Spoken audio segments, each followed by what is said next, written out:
Conscious Leaders Circle, where we meet once a month to support each other through these challenging and uncertain times. We all need a leg up in life sometimes. And as we face our individual challenges, it's good to know that you have a group of people that support you and that you're never alone on your journey. And as I like to say, we're here to support you with health, energy, and lasting power.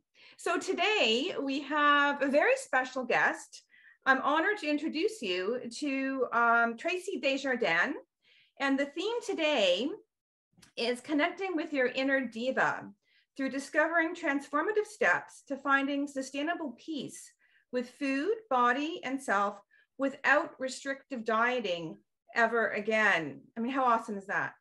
I'm so excited to hear everything Tracy has to share. Tracy is an international health coach, a mind, body, eating coach, a fitness professional, and writer who specializes in holistic wellness coaching for women.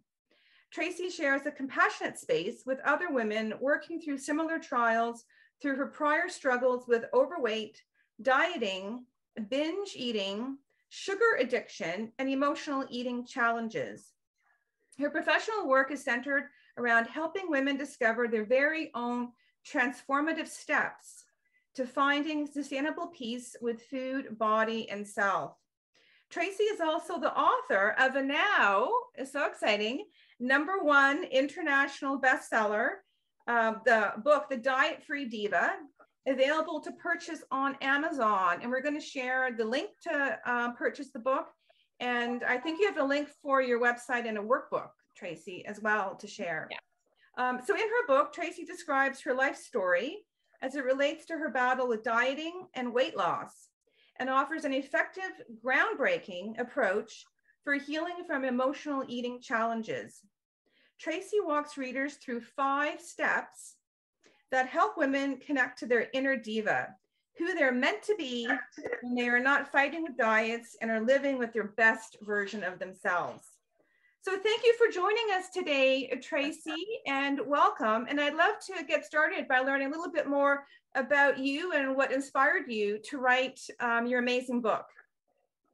Thank you so much, Lydia. This is going to be such a fun conversation. And I love how you did the intro about really honing in on a woman finding her best diva self, because that sounds kind of far out. And I really struggled with the title of this book, but when I found it, it just became very, very clear to me. And then I just kind of ran with it. So I'm really excited to share how I got to the title of the book. But yeah, so gosh, I'm trying to think of how I can really dive back. I've been doing it kind of the same way, and I want to approach this a little differently this time. So I was born in 1970. And, you know, as a small child, and chapter 1 in my book, by the way, right here is called Discover and Write Your Food Story. So I'm about to share with everyone, in case you're wondering, like, what the heck is a food story? The reason I want to go far back in my story and talk about, like, from what I can remember, being born in 1970, is that we all have a relationship with food, and it's called a food story. And this is kind of my unique approach to break down the barriers from the diet programming, because it never asks us to reflect on where we come from in our relationship with food and what that looked like. It's always the here and now, and how do I fix myself? Namely, you know, how do I lose the weight? How do I fix my body, which I've learned based on what society tells us will make me lovable, acceptable, and it'll give me a great life, and then I'll be happy. Then I can do all these things. So before I go there, I just want to say that we all have a relationship with food that goes way back. So the earliest memory that I have with food, honestly, is like cookies. I mean, real cookies. So I was a Sesame Street groupie, and you know, the Cookie Monster, the big happy Cookie Monster, where he would gobble up the cookies. And, you know, as children, cookies are fun, they're happy. And I loved cookies. I loved all sweets, like a lot. So I do remember as early as 3 years old, I remember I had a friend in the neighborhood, and she was the youngest of 3 and I was the oldest. And it was like a no holds barred at her house. And there was a drawer in their kitchen, and it made a specific squeak when you opened it. But it was like a treasure trove of cookies. They had everything at this house. And I remember I met her when I was 3, and I remember sneaking into her kitchen and trying not to squeak, and it always squeaked, but her mom would let me have what I wanted. So the archways and the Oreo, it was just like a treasure trove. And I just remember I was always sneaking in there. Like, my friend really wasn't into the cookies, but it was a big joke in her family. Like, here, Tracy's in the cookie drawer again. And, I ended up I was kind of chubby. It wasn't over the top. I was just your happy, chubby, curly, wild hair little girl with a big personality. And then in elementary school, I made friends easily. I remember I loved Girl Scout meetings. I was always getting in trouble for being unruly and loud. And I drove my mother crazy because she was the leader. And it was just one of those things where I was loud, I was chubby, and I liked who I was. And I ate a lot of sweets. And I didn't even notice because I didn't really care. I cared about, having a good time, and laughter was good. That was my thing. And I remember, I remember specifically being in elementary school. And, in our lunch boxes, we all had the sandwich, the chips, and the Twinkie. Maybe on a good day, we had an orange. Nobody ate the orange. The orange went in the trash because we had like the Wonder White, the bologna with American cheese, pickles, mayonnaise, whatever. But it was always the side of chips or the cheese puffs. And then the extra little something, Little Debbie, Hostess thing. And that's what we all did. It was in everybody's lunchbox. And the school lunch wasn't much better. So anyway, in elementary school, I remember I wore like the stretchy clothes, like from JCPenney's and from the Pretty Plus section. It was always like the polyester, and it had like the over the flowy top with fun little embroidery. You didn't have a lot to choose from, but I remember wearing those clothes. And I remember a time in my life where, who cares really? And I remember wearing these clothes in elementary school, eating a lot of sugar, and I also loved to make people laugh and get into trouble in the classroom. I couldn't sit still, especially in subjects that were boring. So I'm always getting my friends to laugh, and I drove the teacher crazy, and I would get kicked out of the classroom. I would get sent to the principal's office. I can still smell walking into the principal's office. They had donuts and coffee in there all the time. And then I'd sit there for 10 minutes and I'd go back in, whatever. But that was my free spirit. When I liked who I wasn't worried about my body, my hair, my face, any of that. I didn't buy into society yet. And that was me, let's say up until like age 11. And I remember going into like the 5th, 6th grade, and I started to want the Farrah Fawcett hairdo, right? I started to notice things.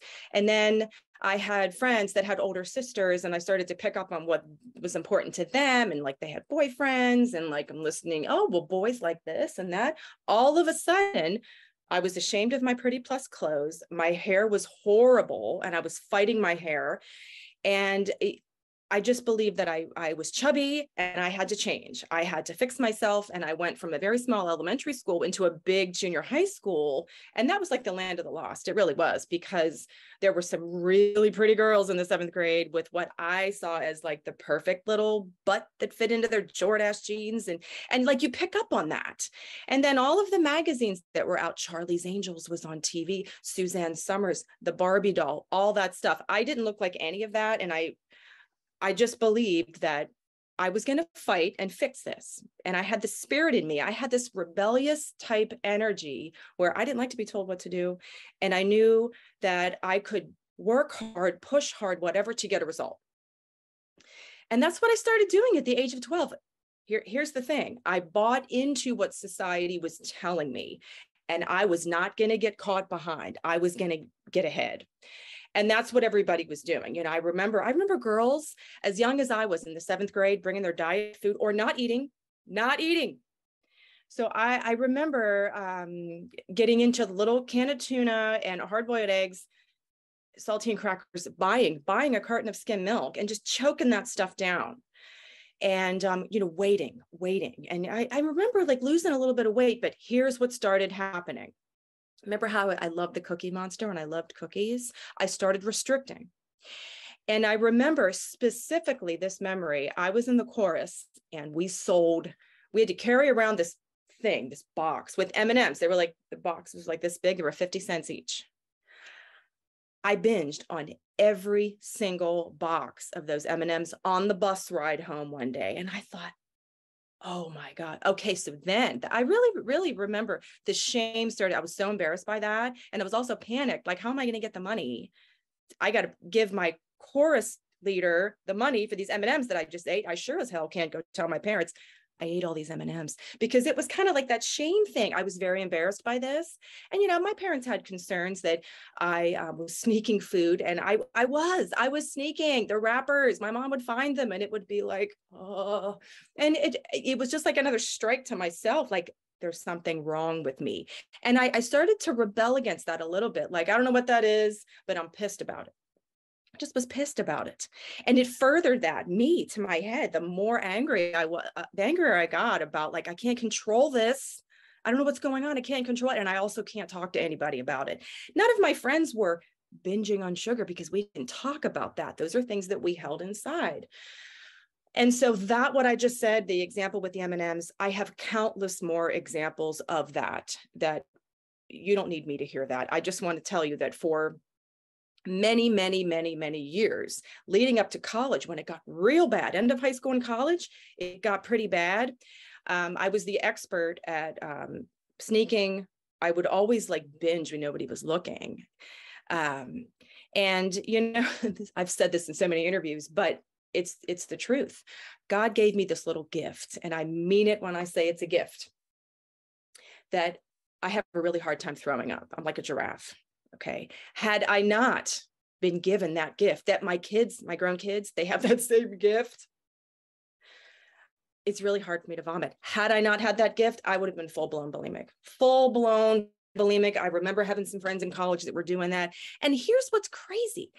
This is what dieting does to us. And I put this in my book. There was a side of me, there was a little splash of jealousy for those girls that were able to do that, because I believed that they were tougher and they had more willpower than me. Like, they were able to do that and I couldn't get rid of it. So then I started to figure out, well, if I can't throw it up, like she's doing, which scared me anyway. I didn't really want that. I just wanted the power that they had, the control that I thought that they had. Isn't that nuts? I wanted some of that. So I chose the road, and a lot of girls did this back then, of trying to out-exercise my binges, resulting from the diet that I started at age 12, that I tried and tried, because I'm a fighter. If you want something bad enough, you can have whatever you want in life. I wanted to be thin. Thin was in. Thin was admirable. I wasn't thin. And I kind of ebbed and flowed when I started with the exercise. I would get thin, I would gain, it was like 10, 20 pounds. That was me. And it was kind of noticeable. And I had, ladies who can relate to this one, different sizes of clothing in the closet. Going back a little bit, when I was like junior high school, I wasn't particularly sports inclined. So, but I tried some sports, and I wasn't that good, and I really wasn't that interested. I was just following the crowd. And, I discovered aerobics classes because a funny little thing happened. My dad used to exercise in our basement. He'd turn on oldies, and I'd go down there in my free-spirited side, and I'd start running around with him. And then he'd say, you can do 100 sit-ups. We'll go to the Dairy Queen. Well, my butt was down on my little shoes are hooked under the couch, and I'm cranking out these sit-ups to go get my peanut butter parfait. But I learned something there. Like, I like to move. Like, I like to move my body. So he took me to a health club that opened, and they started, I forget when this was, late 80s, mid 80s, aerobics classes came on the scene. He said, you know what? I think you'd like that. There's this girl, she teaches, she's this really strong lady. Why don't you go, let me sign you up, and why don't you see if you like that? I was the youngest one in the class, and, I'm still like, kind of chubby. And I got in there, and this instructor, she wasn't the stereotypical skinny little Barbie doll with the leg warmers. Her name was Mary, and she was tough, and she was strong. She was muscular. She didn't smile, and she played music that just spoke to me. And I jumped around like an absolute maniac, and it felt great. So I was on to something there. So fast forward through high school, I did aerobics here and there. It was my little escape. Nobody from school went to this club with me. I went to that club, and it was for me. One day, this different instructor gave me a shot at the front of the room. She says, you come up here. You're liking this a lot. I want to see what you can do. And it was, I put this in the book. She turns on this song and I just kind of went crazy and everybody's clapping. And it was one of those, like, I felt a free spirit, that free spirit that I didn't realize I left back in the 4th grade, that came alive a little bit. So onward into college, I became an instructor and I started teaching at the college in this little club down the road. And that was like my escape, but it was the fat-free phenomenon. I'm buying everything fat-free. We're drinking Diet Right Cola and hard pretzels and Captain Crunch cereal. It's all fat-free. And we played that game for a long time, but I'm exercising so hard. I signed up for every class they would give me. I'm teaching my brains out. And, you know, at the age of 20, you can get away with that. So I did get the thinnest I ever was. And it was really hard for me to hold on to that. So after I graduated from college, fast forward, life gets crazy. Now I'm working, I'm married, I have 2 kids, and I'm running the rat race of life. And I never look back. Running. Pay off this, pay off that, buy the next house, be the mom, sign up for all the things. And I'm teaching fitness on the side. That's where I found my identity. People liked my classes. I was not the skinniest instructor, which bugged me. So I'm still in that zone of, oh, well, that girl's doing this diet, she's doing this diet. So we started doing them all, the zone, the Weight Watchers. It was a big thing, count the fat grams. And as a fitness professional, here's my limiting belief. Well, I have to walk my talk and pretend like I do it better than everybody else because they need me to be that in order for me to be admired. Well, I thought that for a really long time. Never mind the fact that I taught a really fun class. A lot of people showed up all the time. I had a following that praised me nonstop and shared how they felt when they left my class. You know, you really make me feel great about my life. You're this, you're that. Thank you so much. The thank yous would go in one ear and out the other because I was trying to chase the 10 pounds. I didn't believe I was worthy to be happy. I didn't respect myself because I believed that I had to weigh 130 pounds. I still don't weigh 130 pounds because I have to damn near starve to get there. I know what it takes to get there. I'm not willing to do that because I can't keep doing it.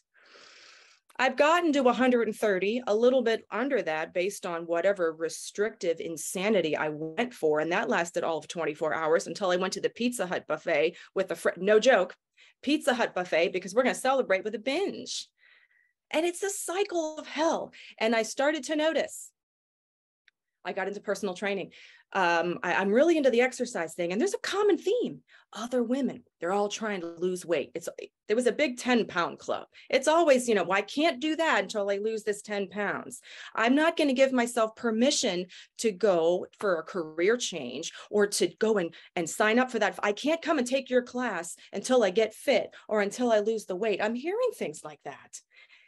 And I'm doing my own version of dieting on the side, but I'm supposed to be this example to help them. So I felt like a fraud. I felt like an imposter. I became a certified health coach in 2013 because I felt something. I felt like I wanted to teach more than just exercise. I was getting bored with it, frankly, but that's all I believed I was good at. So I went and got a wonderful certification, and I was binge eating at the highest level ever during that course, because I think my spirit was resisting that. It was resisting something. I wanted to do it, but all the limiting beliefs that I took on, I wasn't born with them. We're born with a natural palate for whole foods. I took these on based on what I was gathering from society in all those challenges I was describing. That's my food story. It infected my brain and how I viewed myself. So you take me in the 4th grade with my pretty plus pants. I was a pretty cool chick back then. I was confident and I was able to, I didn't really care what people thought of me. What was it that shifted for me? There's a chapter called The Shift early on in the book. Something shifted and I took on the beliefs of the world. I need to look like this because men are telling me that that is sexy. Well, I can tell you, sexy means something drastically different to me now. And that's what I share with women. Thin is not in. All those beliefs that I took on, I got angry about that. Kept fighting with it. This is after 2013. And I honestly, here's the truth. My story, my war with food and dieting program, diet, restrict, binge, exercise like a maniac to try to outdo the damage. Didn't know any different. And I was as closed-minded as like a train. I started to get older. Hormones tend to get in the way. I turned 40, still binging. Nobody knew it. It started to get harder. I couldn't get away with the amount of binging. So the binges got less because I started to notice, you know, the exercise wasn't helping much. I'd stay bloated for a week. So then I started to control it, and I'm baking healthy. You know, I'm the clean eating baking person at the gym. People came to me for recipes. You don't want to come to me. I'm getting donuts at 3 p.m. You just don't know it. So it was the sugar. I don't care how healthy it was. I'm still binging on sugar and healthy baked treats, which, by the way, when you bake with all those artificial things, they do strange things to our stomach. That's no way to live. I had to cancel plans that I had in the evening sometimes because my gas was so bad, I could not leave the house. It's a joke in my family. I am not kidding. This is what the artificial crap does to our bodies. So anyway, the binges got smaller and the hormones were kicking in, and I thought I had a grip on this, and I kind of sort of did, but I wasn't up here. I hadn't done the inner work. I was just controlling the food in a different way that I believed was working. So I didn't really, I'd say, have a weight problem. I was still in my head, 10 pounds. I was still someday I'm going to take off the 10 pounds, because when I take off the 10 pounds, I thought that I feel really good when I take off the 10 pounds. Okay. But I also believed that there's no way that I could actually write the way that I want to write. Didn't know what I wanted to write about. I just had this calling that I wanted to write, and I wanted to coach. I really wanted to coach holistic health, but I had this problem. Come to find out, based on my story, my problem is what I coach about. Isn't that interesting how life just kind of takes us down those roads? So here we are. And this wasn't that long ago, ladies. 2020, January of 2020, I'm to turn 50 on May 7th. This was going to be my year to finally take this seriously and lose those 10 pounds, because I wanted to do this and this. I wasn't really sure what that was. All I knew was my number one thing. I wrote this in my planner. I'm going to follow through with my eating plan. That was it. And I was going to achieve 130 pounds. How many times have I written that? How many times I would encourage all of you, have you written a goal that was based on, well, I'm going to weigh this? That was my number one thing. So I owned my own personal training studio at the time, working my rear end off. I'm exhausted. So it's just like everybody else, you start January off pretty good in the restrictive mode, the honeymoon phase of dieting. I got this. Then by Super Bowl season, Super Bowl parties roll around. We're getting sick of doing that. So things start to kind of soften up. But pandemic hit in March? And just like everybody else, we all stopped. Everything stopped. And I'm going to speak for myself here, with all due respect to everybody who lost loved ones and really, really dealt with some crap during pandemic. It was an awakening for me that changed the trajectory of my life. It was a blessing because I finally was forced to sit in my house by myself with what was going on in my head. And I realized I had a lot of babble going on, and I was uncomfortable to be by myself. I was uncomfortable to slow down. So finally, I had to be with this feeling I had, this inner spirit that was like, we are pissed about what's going on. I felt uncomfortable. I did not like not being able to control my life on every facet. So the binge eating came back, and it slapped me in the face like the Loch Ness monster. I literally lost my mind, and I started inhaling the Ben & Jerry's ice cream for 2 weeks straight. And I cried, and I finally just lost it. And I just had that moment. It was my lowest of all lows. And I realized I can either keep trying to control or admit that I have a problem. I mean, that was like my God moment. My God, like, Tracy, what are we doing? So I chose to put my ego in the trash can and trust. I finally learned to trust something other than my rebellious need to control food, my body, and my life. And I broke the doors of the train open, and I started to just listen, feel, and recognize. I hired my own health coach. Talk about an egomaniac fitness chick. I need a coach. I am the coach. Hang on. We all need a coach. So I took that hat off and put it over here. Took my mask off that I'm wearing to the world, that everything's so wonderful about me, which it wasn't. And I hired a coach that taught me. I'm old enough to be her mother, my coach. And this girl saved my life, and I'm still with her. I will always be with her. Like I still have her. Because of her, you and I are sitting in this conversation with these other ladies, and she helped me see what I was missing. And it was all up here. All of my limiting beliefs. I didn't know what limiting beliefs were. And I also didn't know that I had this bully that was talking to me my entire life. Since the age of 12, the bully came in. Since the age of 12, when I started dieting. And this other voice who likes me, who's called an inner nurturing, loving coach, she's been hanging out waiting for me to give her some power ever since I left her behind at age 12. I equate this to the Wizard of Oz. That nasty, mean witch that's in the sky yelling. I mean, I remember as a child watching this movie thinking, oh, I can't look at that witch. The green face, she's on the bicycle shouting things down to Dorothy, and Dorothy's scared. That's our inner bully. I mean, a lot of women, I'm telling you, this is the number one challenge that I find with my clients. They don't realize this inner babble that is judging, criticizing. You're not enough. You're this. You'll never be good enough until you lose weight, until you do that, or until you do this. You're not worthy. You're not lovable. I mean, it can be subconscious. We don't realize that's going on until we pay attention.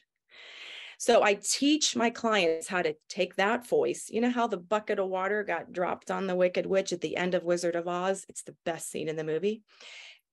I teach women how to take water and melt those thoughts and bring in and elevate Glinda, the lovely, compassionate witch that talked to Dorothy in a way that was like, nurturing, empathetic. Heaven forbid we be empathetic to ourselves, compassionate, loving, and encourage Dorothy. You have all the answers right here. And we do. But a lot of us don't know that. Do you see what's happening? I mean, like, that's what it is. That's the Mac Daddy of my program. And it ain't about the food. So I do not give a meal plan in the Diet-Free Diva. I don't give a meal plan. I'm the exercise expert. I'm still in exercise. I do it differently now. I coach differently now, and it's great. I get all shapes and sizes, all ages come into my class, and they keep coming back because they feel accepted and loved as is. So anyway, during my healing in pandemic, during healing with my coach, it was almost like I took off all my clothes. And when I took off all my clothes, I discovered I can go back and rescue that fourth grader who was like quite the badass. She wrote this book at the age of 52 to the world, and it's an international bestseller. So talk about like, what I mean by diva is this inner spirit. We as women and men too, but I wrote the book for women because my son he does the same thing with men, by the way, my son, my 24-year-old son. Our inner diva is what we were meant to do being born on earth. I believe that we were all given a special something that you do really well. There is something that all of you do and all women do really well, maybe a couple of things, but there's that one thing that you know you're good at. And when we are fighting a war with a food addiction, dieting, some other addiction, food, dieting, my book's on dieting because I fought dieting. We're robbing ourselves and the world of that inner diva thing that you do really well. We're holding that back, and that's not acceptable for you. So when we remove the war with food, guess what happens? Then we have freedom to do our thing really, really well. We block out the noise with what we think our body should look like, what we should be eating, because it doesn't matter anymore. But there's work to be done. We got to turn the Titanic around in our head because we've been programmed to believe nonsense. And we've given our money away to that. Can you tell I'm a little passionate about this? Because somebody, and I have other colleagues in this work that do the same thing that I do, and we are linking arms with other women to say, we have had enough. So I teach you how to trust your own instincts with food. And a lot of us don't know how to do it. If you're a former dieter, you don't know how to trust yourself with food. We've handed that over. We've traded in our innate inner knowing that we were born with We traded that to the world and said yes to your ways and no to my ways, to your ways. I help you get that back. And it's a journey. It doesn't happen overnight. You cannot buy it with Amazon Prime. You can get my book Amazon Prime, but you can't get the work that I show you how to do Amazon Prime. And it's a beautiful thing. Do you know why? There's never an end date. There is not a weigh-in date. I know you want to lose weight. Women want to lose weight. You want to feel good in your body. You want to fit into the clothes that make you feel like a rock star. That is sexy. When you feel good in your clothes and you feel good about you, that you want to put yourself out there and you feel confidence, that's sexy. That's got nothing to do with what men are saying about us. That's how you feel about you. And then you can do that thing that you do really, really well. Get rid of the scale.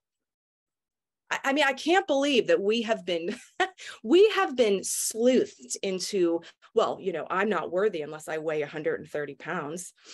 I could not care less. By the way, I have a friend, when she goes to the doctor, she said, and she doesn't even have a weight problem. She says, I'm not getting on the scale and I have a right to refuse it. The nurse says, okay. Did you know you have a right to not get on the scale when you go for your physical? How about that for a movement? Anyway, that is the essence of the diet-free diva. And I think I got a little carried away because this is kind of what happens sometimes, but. Well, thank you. Thank you, Tracy. Let's all take a nice deep breath and thank Tracy for that very insightful and passionate sharing of a journey of one woman, but of everybody at this time. I mean, your journey is paralleling men and women with their own specific breakthroughs, because we're journeying from, as I like to say, 13,500 years of a control system, that the foundation of that was separation, really, to separate everything into parts and control it, and then isolate. And of course, we saw what happened when that came to its peak, right, recently. And we're moving into the next 13,500 years of light, which I call the paradigm of light. So now is the time on the planet for each of us. We have the greatest opportunity to do exactly what Tracy is doing, and getting to know yourself and supporting yourself through the breakthroughs into your highest natural state of being and returning to yourself. And, guilt, shame, fear, we're part of that old paradigm, right? And now we're releasing that. And it's very interesting, Tracy, how you shared the age at which you felt free and whole. And this is very well documented in psychology. My big change happened at the age of 10 as well. And so many people it's been quite studied in psychological literature, around the age of 10 or 12 is often we can remember back to roots of whatever we're dealing with at this time. Whether at the age of 10, I decided to consciously empower myself, but it's at that time, a lot of people, felt so strongly influenced to give away part of themselves, right? So the parallels in your story to the collective at this time are very, very powerful. So I wanted to thank you, Tracy, for that, and everything you're doing to help raise the vibration on the planet and support women and men too, right? Through all of this. So does anybody in the group today have anything to share with Tracy? Anything you'd like to discuss? We have about 10 minutes of discussion, and then we'll finish by getting centered and connected and conscious through a long distance silent Reiki sending that I'm going to do. But anybody want to have anything to share, ask Tracy, any dialogue at all? I have a question, and it's not a deep question, but it's based on what you just said. So if you don't mind, Carol, because you had a lot of struggles and must have been very difficult at times. So this is again, almost like a small thing, but when you had that thing where you were supposed to be selling stuff for the group that was M&Ms, how did you get the money finally? Oh, Or how did you deal with that? That is a fantastic question. Oh my goodness, I'm going back in my head. You know, Cheryl, I probably owed, because they were 50 cents a box. Maybe I still have my memory. 50 cents a box. And I don't know how many were in that box, but I'm sure that I had like a little stash on my little piggy bank and I'm sure I had a stash, because I would be too embarrassed and scared to go to my parents. Yeah. It was very shameful. They would have given me the money, but it would have came with something that would have made me feel worse. It would have been a discussion that would have made me feel worse. So I'm pretty sure that I scrounged up money because to give to my chorus teacher. Okay. Yeah, that's good. That's a great question though.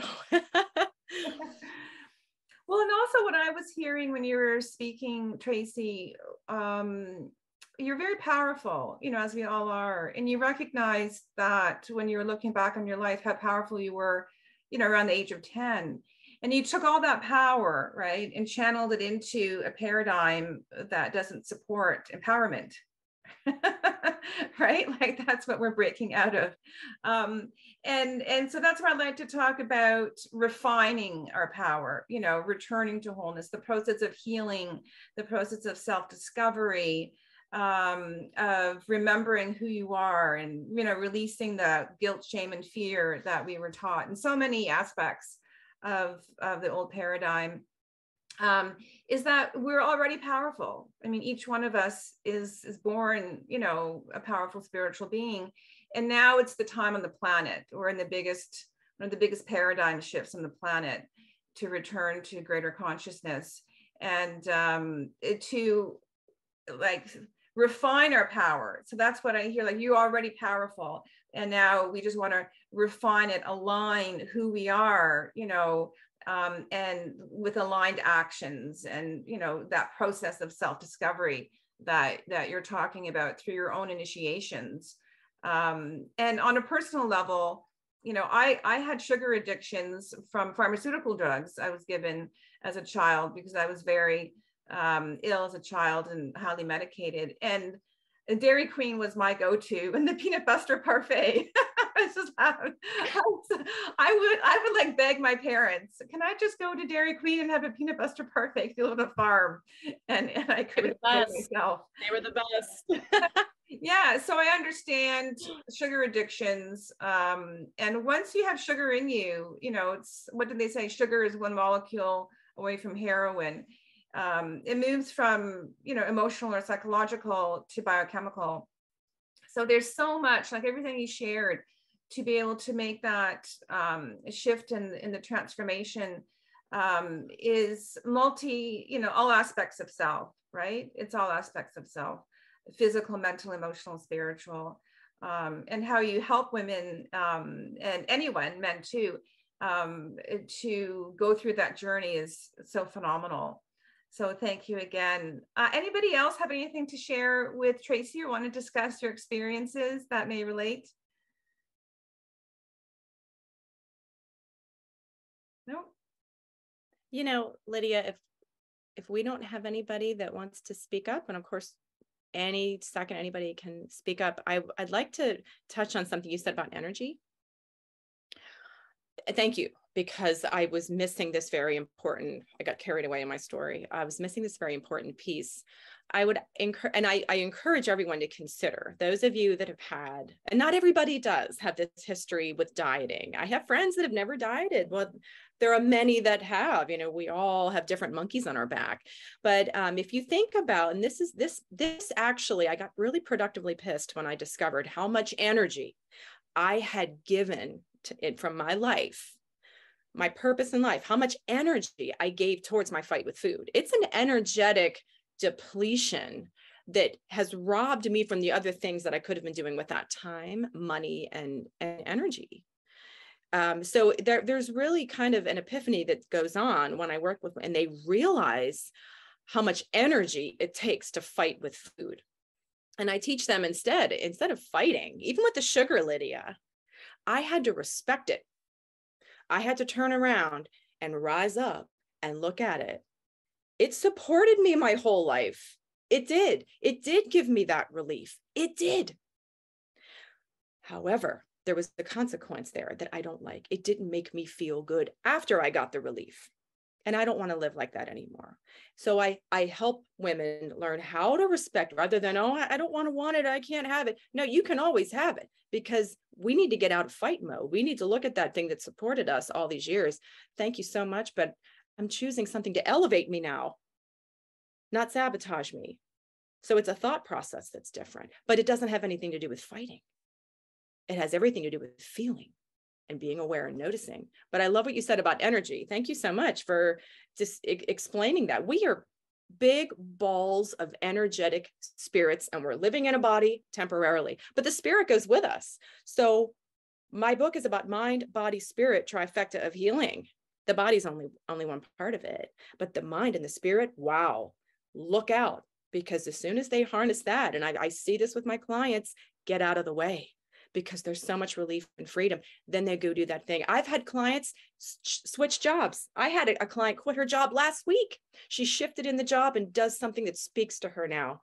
And she just called me this week. We had a conversation. So doors open up when we start to think differently, respect that monkey, and elevate in our thoughts. And it's hard. I teach you how to do it, but it is difficult, and it takes time. And there's no weigh-in date. There's no end point. We don't need to rush to the finish line. What a relief. Yeah, well, that's wonderful. I just love all the things you're bringing together with that. And really, again, this is part of the paradigm shift, releasing intellectual control. So you talked a lot about that you control things with your own power, right? You're powerful. So you applied that, in a controlling way to do what you felt you needed to do, right? And what you wanted to achieve. And now we're moving towards flow, right? To allowance, or the 3 A's of change, awareness, acceptance, and action. And the acknowledgement within that, that we're mind, body, and spirit. And that as we release control and we create inner security through relationship with ourselves, then we allow ourselves to be in flow, trusting that all will be okay if we're not in the control state. And so this is part of the paradigm shift that you're helping people with at this time, that we're all going through in some way, shape, or form, as part of being a courageous soul coming to the planet during this big paradigm shift. And then trusting our inner knowing, right? Feeling empowerment from an inner sense of self, and then sharing, cultivating our gifts and remembering who we are, and then sharing that, like your client who just was able to shift in her job, right?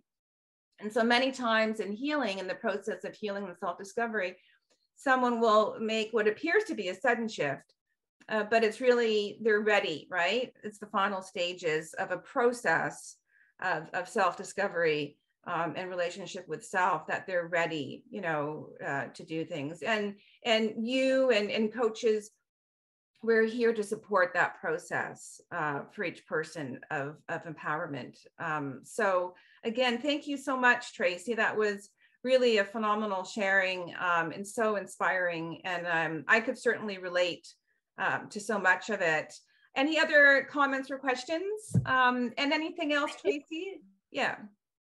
One more thing I wanted to say. I wanted to point out something you said that is so golden. The 3 A's, you said awareness, acceptance, and action. When we diet, when we restrict our own food and I'm going to do this, that's action.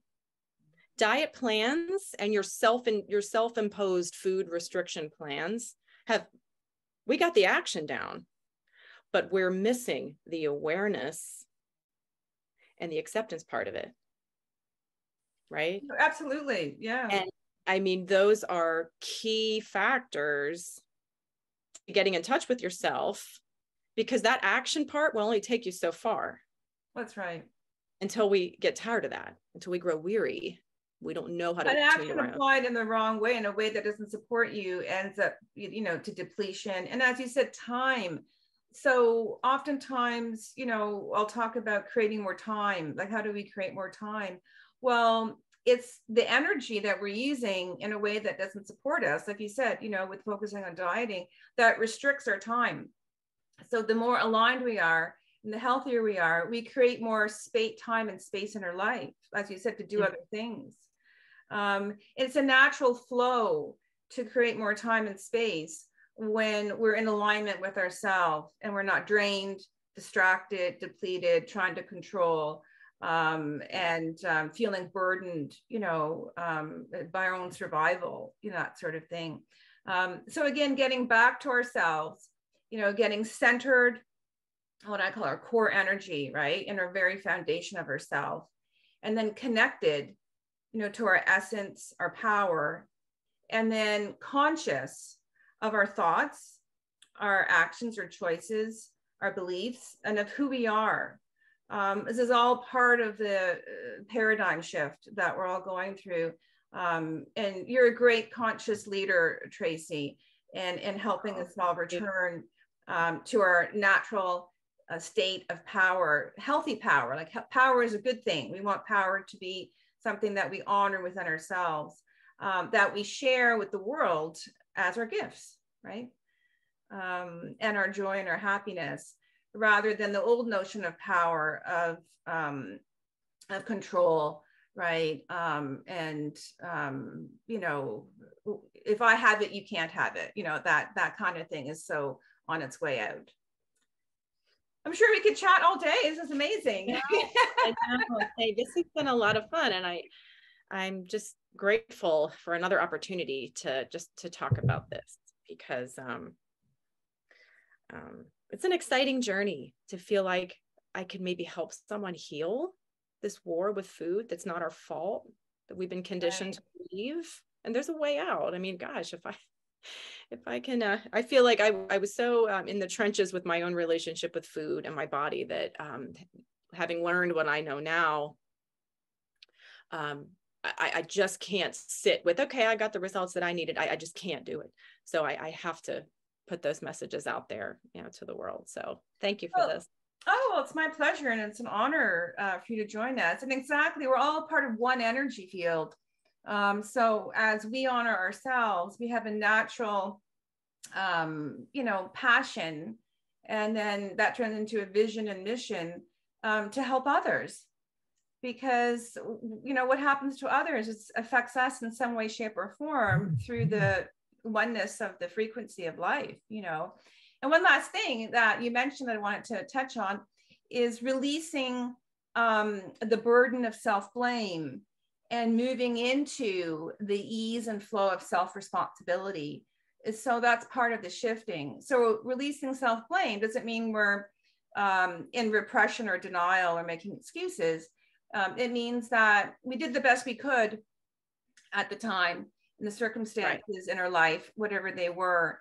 And now I'm going to take responsibility for my own state of being, right? I'm going to take responsibility for finding a way forward in my own time, in my own way, without being hard on ourselves. So again, that's all part of what you're teaching and supporting others on the planet, and in an international, you know, forum now, which is amazing. So many people can hear your message from around the world, right, and relate to it in many ways. Okay, it's 12 o'clock. So I always honor everybody's time. If you have to leave, that's totally okay. Thank you for all of you for joining us, taking an hour out of your busy schedule and connecting with your fellow conscious leaders, those who want to feel empowered and live their highest quality life at this time on the planet, and for meeting a great conscious leader of our time, Tracy Desjardins. So I'm going to now get ready, if you'd like to stay, for about a 7-minute or so long distance Reiki session. If anybody is new, all you have to do is do some deep breathing. Sometimes we do a guided meditation with the Reiki, but unless somebody volunteers and wants to do that today, I haven't arranged for that. So we're going to try silence. And some people like to come into their center through a guided meditation, and some people like to do it through silence.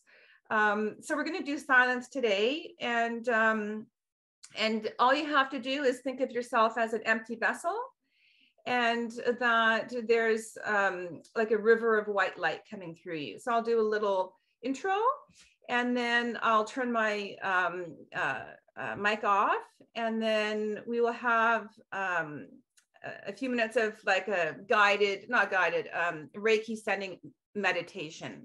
So Reiki is sort of like an active meditation. So all you have to do is receive. Everybody good with that? To receive some infinite energy from the universe to help us be centered and connected and conscious? Yep. Okay. All right. So let's take a nice deep breath.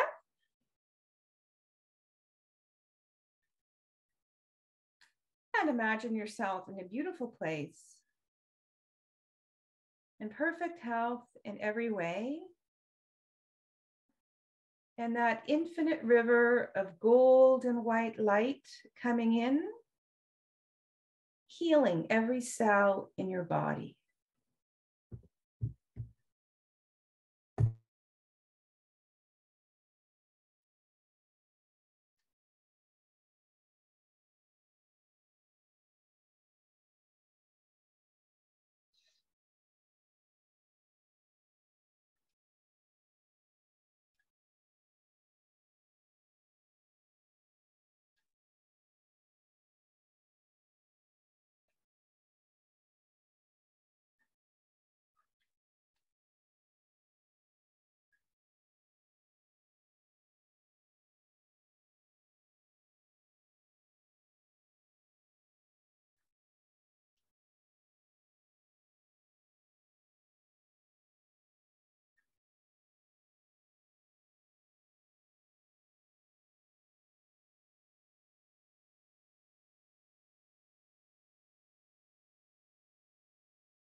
Okay, let's take a nice deep breath and we'll just slowly return.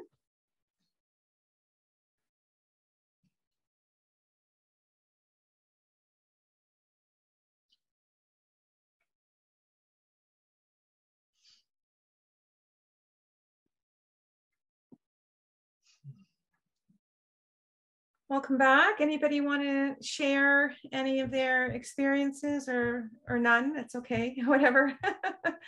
From our little mini moment of stillness and Reiki. Everybody okay? Oh, Yana, sorry.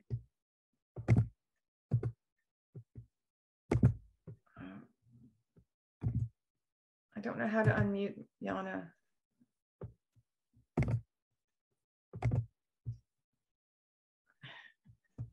Yeah, I can't see everybody, but it doesn't matter. Thank you to the guest, by the way. I mean, I had many, many years teenager growing up where I can relate to all this yo-yo dieting and all that. I wasn't even overweight. I was just wanting to have that perfect body and fit in. And I can relate to a lot of what she said. So thank you. Thank you for that. It's also, I think so many of us can relate to that. And yeah, the Reiki was always just before you end. I always see this beautiful purple light and you can feel all the love energy. And today, for some reason, I don't usually see the green color, but I saw some green along with all the beautiful yellow light kind of going through my whole body. It was so nice.